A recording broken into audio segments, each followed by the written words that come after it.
All right, so here we are, another SOULiloquies Sessions. I'm an interview with the underground legend, Miss Lavinia Jackson, aka Mama Luv. You know, that's what she known as around here. That's what I know her as. You know, I hear people say Lavinia, and I'm like, I know who that is. That's Mama Luv. Right, right. You know, so what's it like? You know, to wear that title, Mama Luv. Everybody out here know you as Mama Luv. What's that? What's that energy all about? Um, it's an honor. I think it was B-Rock, if I'm not mistaken, who came up with that title a few years ago, and it was at the Artist Block, if I'm not mistaken, because lots of things happen at the block. Shout out to the Artist Block and everything that they have done for the community. It is the intention, the culmination of the things that I enjoy doing. I love young people. I mean, love that. I don't even know how to explain it. And I don't just mean children, because children are a different space. I love the babies. Correct. But young people, college age, post-college age, that young adult space, that's my jam. And since being in Greensboro, it's a college town, I realize especially that a lot of our young folks don't have that auntie, mama type figure, because they're moved away from home, and they don't have anybody that encourages them, that shows up for them, that sees in them a little bit of what their parents saw, and other things. And I'm not the one to be super harsh or judge you. I mean, I might yoke you by your shirt, a little bit, but it's not the same kind of energy. And I think that we all need that kind of love. For sure. And I know that I've been privileged to share spaces with so many talented young folks. And they inspire me. Y'all give me so much energy and encourage me to continue to do what I do. So it's symbiotic. It's great. So I'm honored to carry that title, and for somebody to be going down and be like, hey, Mama Luv, and I'll be like, hey, how you? So it's a beautiful thing. It's a beautiful thing. And that's power. I mean, I see, the love that people, just have, when they look at you, when they speak to you, the energy, that you bring, in love, around it. And it's a beautiful thing, because you don't get it from everybody, and then, for you to even be able to hold people accountable. Like you said, you can grab somebody by their collar, you know what I'm saying? Nonetheless, if you have to, they understand the energy. Right. Because of, what you've developed, you know what I'm saying? Who people know you as, right. You know what I mean? Your legacy as Miss Lavinia Jackson or Mama Luv. Right. So you're an author. Yep. You're a poet. Yep. Could I say educator? Sure. Yep. Okay, educator. You're a vet. Yep. You're a mother. Yep. Which of these titles is the strongest to you at this point of life that you're in now? I would like to say mom. Right now, that doesn't mean that the other ones aren't. The pandemic has put me in a different place as far as being mom, and my girls are older. My youngest one is about to graduate from high school. She still wants to see the baby, but anyway. And my middle one is about to be 20, and my oldest one is 24. So mothering looks different. So just understanding what my own children need and what other, what that means, and how that affects me being an author, a poet, a veteran, how it's all related. Right. Yeah. I'm certain it's a lot of synergy. It most definitely in is. between all of it, all of the experiences have combined and come together and shape, each of those different aspects. Absolutely. How has poetry contributed to motherhood? Poetry has saved my children from, lots of things that they may not have deserved. Right. I was a single parent, so there wasn't the balance there to be able to get off all some frustration or just having that extra help. So poetry has been my life support. Like it has been my way to, again, let out frustration. If I am sad, if I am happy, whatever, poetry has been that support system.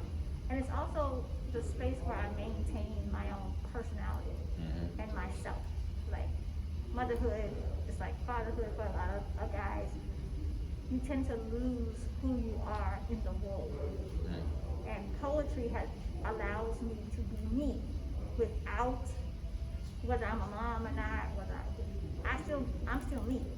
That's the one place I know I can be authentic, and I don't have to worry about if I'm taking care of the kids right.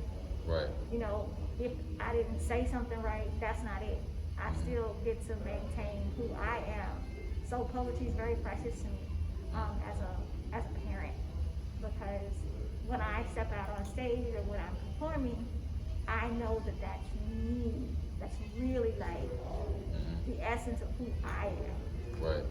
It's really heavy how like our creativity, our poetry, you know, our spaces, you know, just creation and curation can be the one space where we can lose ourselves by not losing ourselves. Right.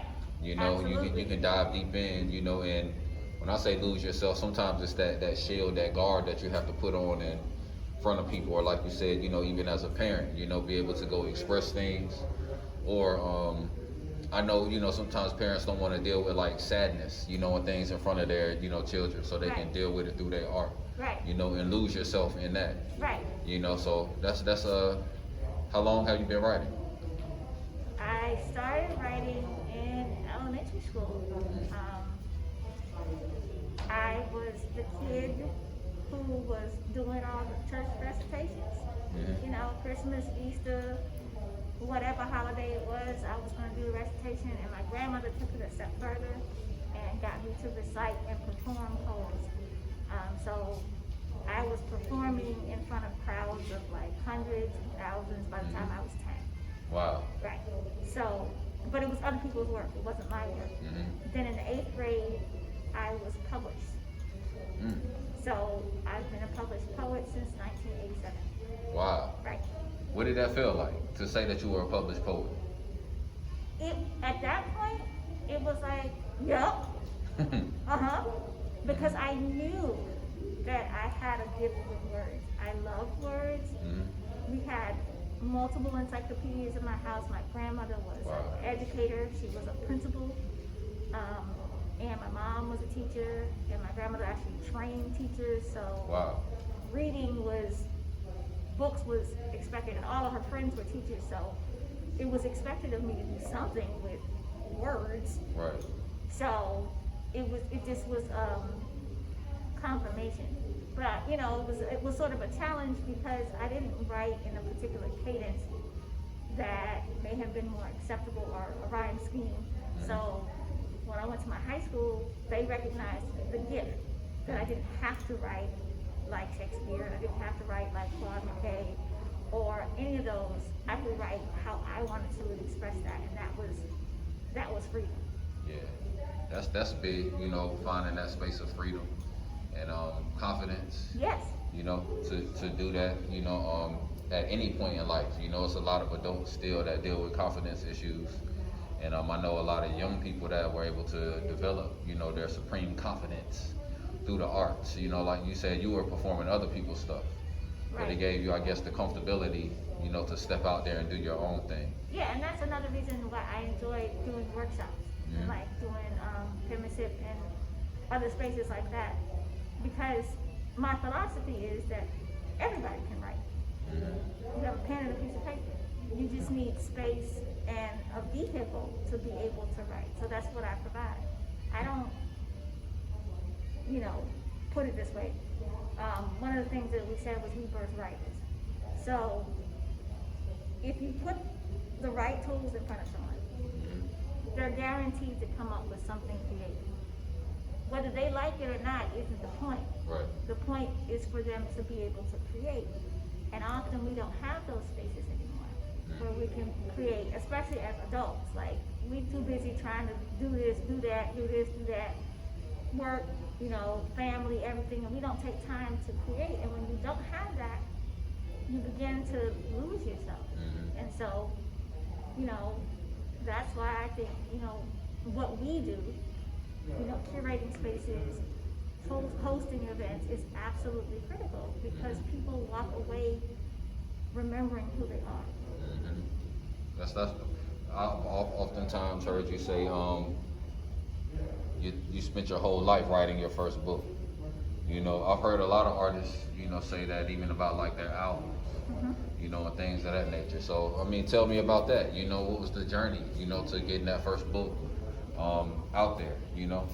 I went to college, Loyola in Maryland, and I majored in creative writing and philosophy because at the time there was not a creative writing major within the 3-hour radius that my mom had said I could go. So that was where I went. So once I got there, I had a professor because I majored the concentration was in poetry. So I wanted to do that. Now this is a really alabaster school. Like I was the only one of, I think it was 2 of us that were creative writing majors and 1 other in the other department. Like when I say it was Lily, it was who child. And so I enjoyed my writing courses, but my poetry professor, who I had 3 semesters in a row, because there was only one poetry professor, sort of stifled me in and said that I would never be published. And so I never pursued it. My senior portfolio, part of that is in poetry in plain sight. Because I got a different professor and we worked really hard on, you know, developing my style, and it was still not quite my style. So I kept the pen and paper from then and kept most of my poems. Every move, everywhere I went, even when I enlisted in the service, got in trouble for writing poetry on wax, as opposed to watching people run around him. Yeah, I got in trouble for that, but I didn't really care. To investigating out, to 2 marriages, moving all across North Carolina, you name it. I just kept stacking poems and stacking poems and stacking poems, but in the back of my head, despite the fact that former employees, people from churches were requesting my poems, were asking me to write. I wasn't confident enough that it was worth putting in a book until I met my publisher, and I met him online, and he was like, "You got enough for a book?" I was like, "Yeah, of course I do." He goes, "So you can be published?" And I was like, "No, not." And he was like, "No, you really can." And at the time, my mother was in the last phases of her transition. My mother had MS. And so, and she was also an artist. So this is pretty cool to be here. But she was an abstract artist and an art teacher for years.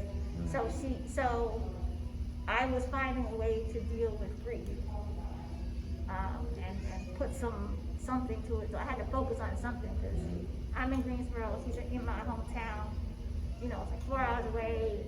Like I can't do much. So I threw myself into pulling this book together. So I literally went through old journals, old notebooks, old jump drives, you name it. It was like, here. And he had a page number, so I was just throwing him stuff. And then it took about 28 days to get it done, because I already had all the material. I didn't really have to write anything new. I literally post stuff on Facebook, you know, like, all that's in there, all that's in here. So it literally is like a lifetime's worth of poetry that's in there. And then it dropped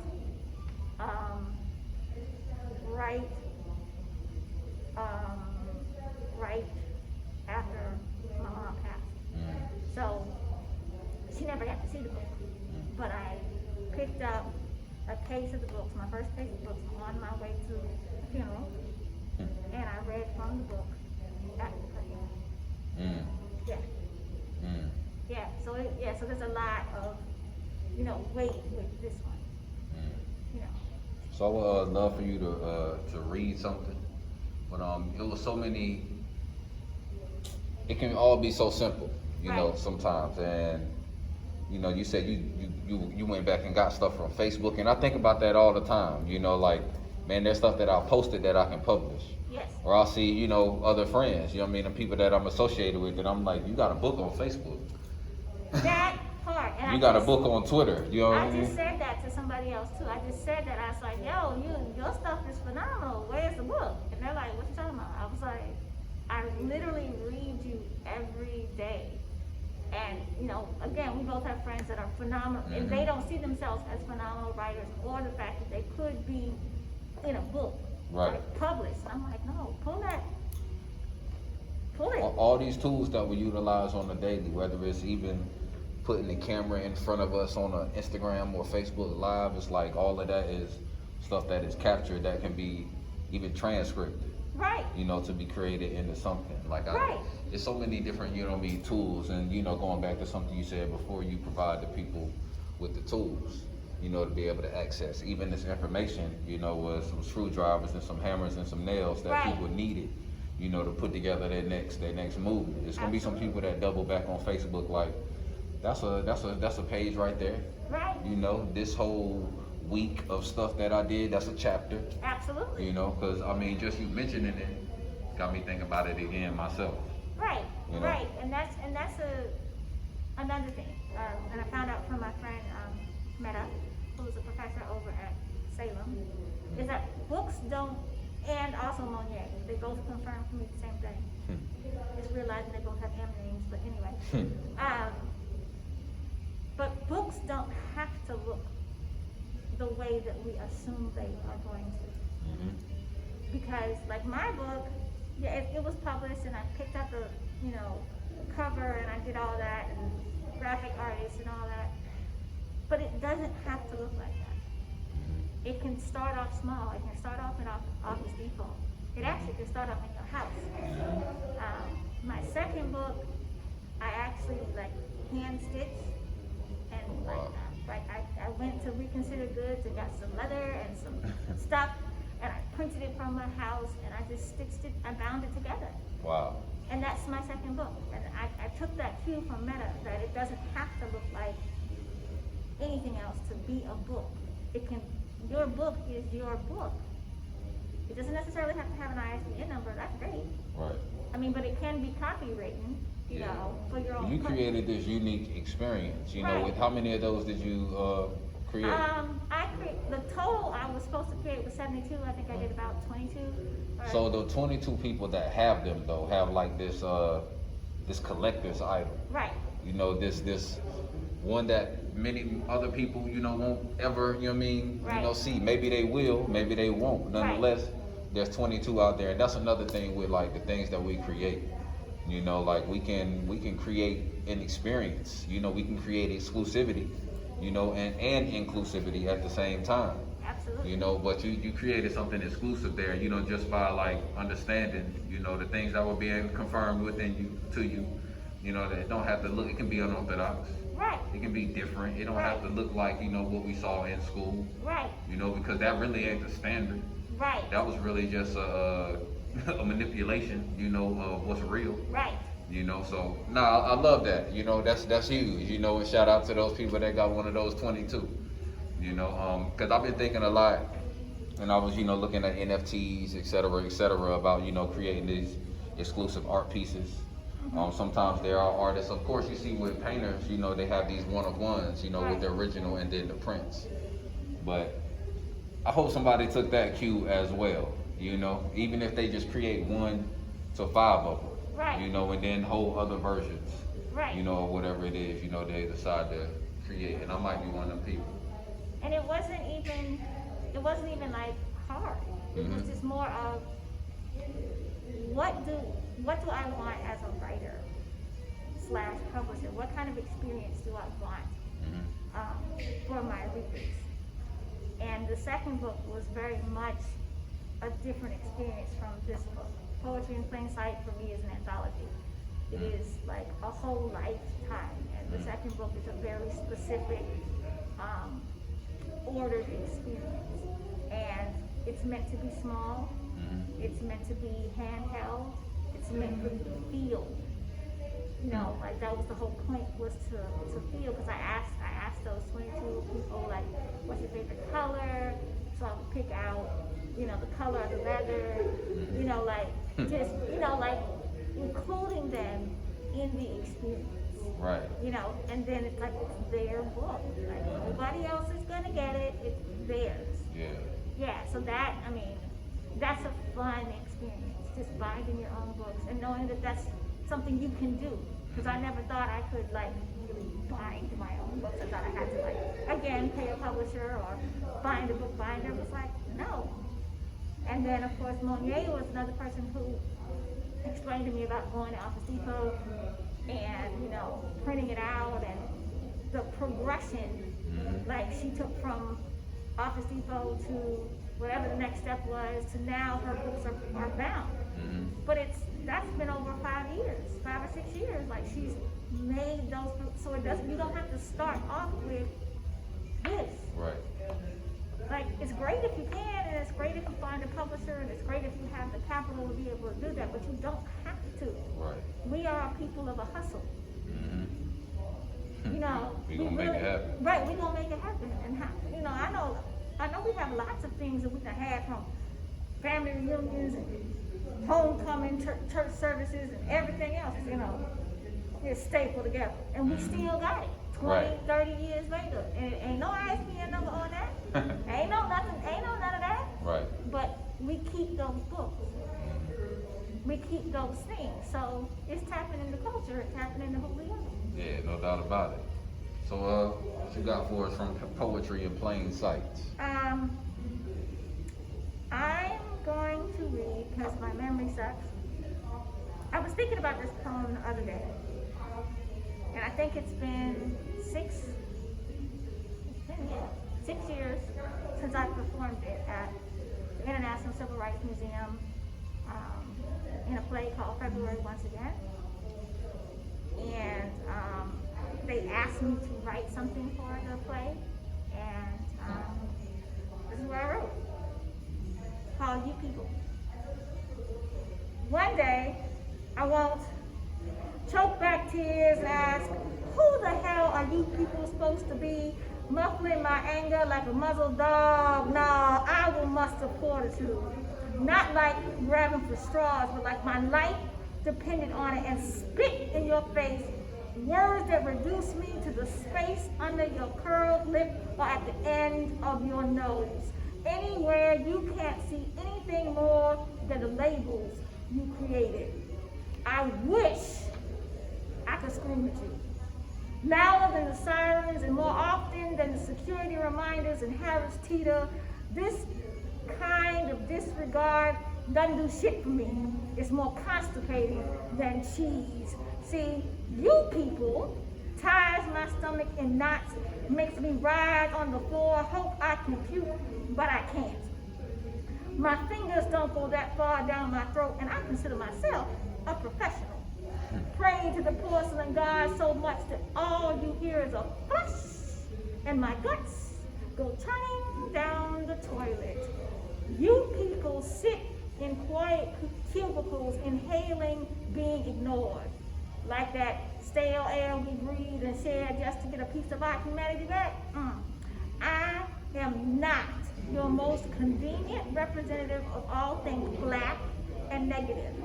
My birth certificate has the same type font with letters that demand even your crass government call me by them. I am not you people. I am the singular collection of this human experience wrapped in my precious black frame, staring at you, addressing you, and you smear me out of a continent's worth of history, dress me in slavery, and parade me around on bloody soil? Tell me again, who the hell are you people supposed to be? If a damn show ain't me. What's the feeling, reading back that? Matter of fact, when did you do that piece. I know you read it at the International Civil Rights Museum, and you wrote it specifically for that? Yeah, like February once again, this is when we first started having like all the uprisings and everything was going on, and some friends of mine were like, we gotta do something. We gotta do something. And so I don't remember whether somebody called me you people, but I'm pretty sure somebody had said you people to me, and that's what came out of it. And I had not performed in 20 some years. I had refused to get on stage, let alone perform my own work. That was like, yeah, no, I'm good. And so, shout out to Tamika Allen, who got me out to be able to do that. And she watched me struggle with it, and fight with it, and cry through it. And she got me on the stage at the Civil Rights Museum. And I performed it like cold, like boom, we were sold out. So it was a beautiful experience. But it took a lot for me to get up there, not only because of memory, but also because this poem comes from that place of angst and trying to, the intent was to show how racism works and how it doesn't matter where we are still going to be you people, we are still going to feel it, whether you say it or not, you know, so, and I wanted to be defiant and be like, no, you ain't talking about me today. Nope, sorry. Right, and that was the, instead of, you know, punching somebody in their face, you know, you was able to hit all the users of the you people, you know, phrase at one time, you know, because there was a couple of them in that crowd, probably. Right. Absolutely, you know what I mean? Ratio is to tell it. Yep. You know, but they were in there, you know, and they got a chance to hear it, which is another thing I love about music, is it works in the same way propaganda works. Right. You can hear it over and over again. So if you one of them people, you know, that uses it, you hear it multiple times. If you one of them ones that feel that when people say it, you get to relate and connect. Absolutely. Every time you hear it. And it's a different experience. Absolutely. You know, whether it's liberating or you just like, oh, I understand that. Right. Yeah. Absolutely. You know, so, and you get to add, you know, that. So you sitting right here, you know, beside this Jackie Shelton Green, you know, as a poet, you know, what's it like to, you know, see her, the third woman, as well as the first black woman to be the North Carolina Poet Laureate? I had the honor of watching her be installed. Oh. Yeah, like, yeah, I'm grateful to a friend of mine who looked out and was like, we need to go, because she's friends with Jackie. And so we drove to the Capitol, and I had never been over there.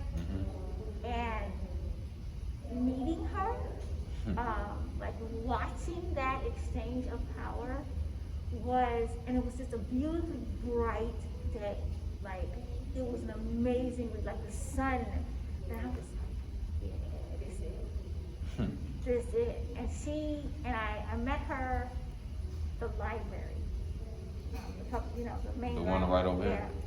And that, she kept watching me. And she told me, she goes, I was watching you. I could feel your energy. And I was like, lady, you are like gold, or the epitome of where a poet wants to be, is to be the poet laureate, to know her, and not to know her in this like celebrity type fashion, but to know her in the very human, very sit in your kitchen, you know, very like, I like this, but no, you need to fix that type of way. She's very, very human to me. She's not like intangible. You know what I'm saying? Like, it's, you know, it's kind of like meeting Nikki Giovanni. Like, I met her, but then she became like a person. Like, she was cool.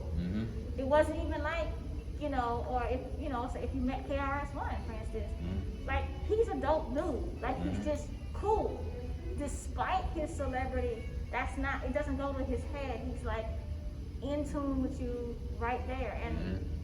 And that, you know, meeting her and seeing that it is really a possibility, like, that's amazing to me, you know. So I'm excited an honor that I have all her books. And she sees me as a comrade. You know, she doesn't see me as competition. She's willing to pour into me if I need help. Like, she's that. And that's what you look for from somebody in that position. No, that's much love. People meet, you know, people that they respect or see as a hero and things of that nature all the time, and sometimes don't come out with the greatest experience. Right. Even to double back, you know, you mentioned KRS-One. We had an opportunity when we booked him about 4 or 5 years ago in Wilmington, North Carolina. And first off, we had security for him and everything. He came out there by himself, still, all out there in front of the building with a camera. You know what I mean? Just showing you who he was as a person. But then we were supposed to have a 1 hour interview with him afterwards. We ended up talking for 3 hours. Wow. You know, just because, you know, everybody was, you know what I mean, feeling the moment and the vibe. You know, and he didn't mind, like, I'm KRS-One. I only said an hour. Like, Right. I'm out of here. Like, he was like, nah, like, I'm rocking with y'all. We having a good conversation. Like, let's keep this going. And we would have probably continued it on if it hadn't. We were, I think, maybe 2 hours past the closing of this restaurant. You know, but they were honored to, you know, just even host, you know, KRS-One. But nonetheless, you know, we were there. But that just, you know, showed his personality. So Right. I'm grateful to hear that, you know, about her. Yeah. You know, she was a great influence.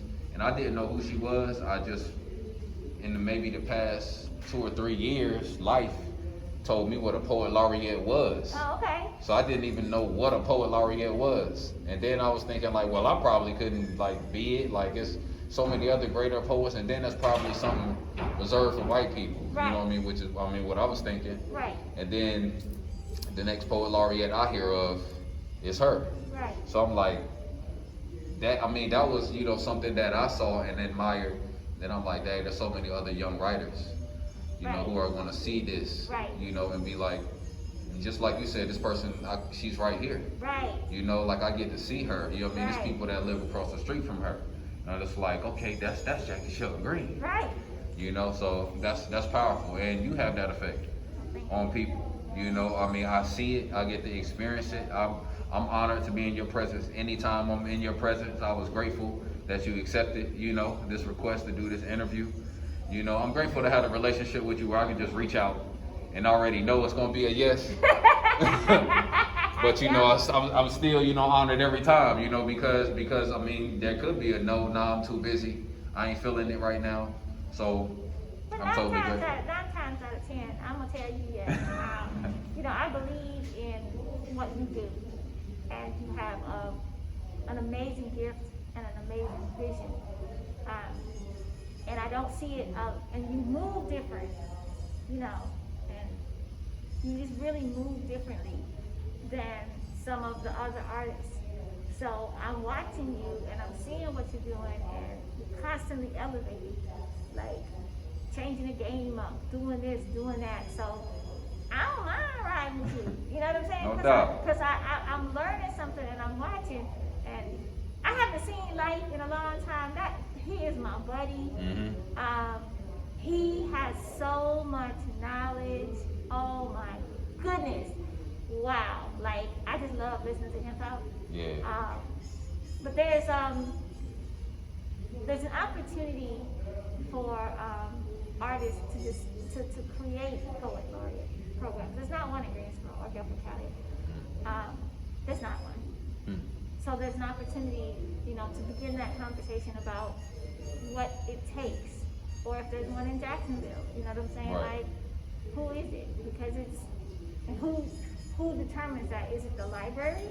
Is it the city? Like, finding out who determines it and what the responsibility is. Because I've met the state poet laureate before, and they get funded to go around and have conversations. Right. And have book signings. That's basically what we do anyway. Right. Right. Like, so, and there's ways to be the poet laureate in the state that are really interesting. That's a whole other conversation Jackie and I had. That's not meant for this interview. Right. But there's also space for creatives to take the programs that are here and make them their own. Mm-hmm. And that's what I'll say about that. No doubt. What are 3 magical facts about Mama Luv. What are 3 magical facts? Ooh. I was raised as the only child, but I'm one of 7 or 8, just depending on how you count it. Okay. And I'm the second to the oldest. Let's see, what else? Magical facts. Ooh, this is hard. I had a pink copy when I was younger, and I used to ride it like with big huge seat, and I used to stand on it and ride like for miles and miles because I'm from the country. What else? Magical fact. Cooking is therapeutic. Cooking is therapeutic. It's another one of those arts. Yeah, cooking is therapeutic, and so if I ever post anything or do anything or just come up with something randomly, yeah, that I don't try. Like I really don't. That's my grandmother, my mom, other ancestors and elders come through, because I don't be knowing half the time I'm measuring nothing. I'm real black when it comes to that. Right. Just be doing and it turn out. Yeah. So those are my 3 magical. No doubt. Well, I appreciate you. Poetry in plain sight for people that are looking for it. Where can they find it? They can go to Barnes & Noble, Amazon. Actually, there's a local bookseller. I call him Cricket. He's in the bookmobile that you see around town. He has copies of my book, and it's a black man. Okay. So I don't remember the name of the bookmobile, but he's usually posted up at Deep Roots. Okay. But he has copies of my book. Artist Block also has copies of my book. I have a couple of copies left. And yeah, like Barnes & Noble, Amazon.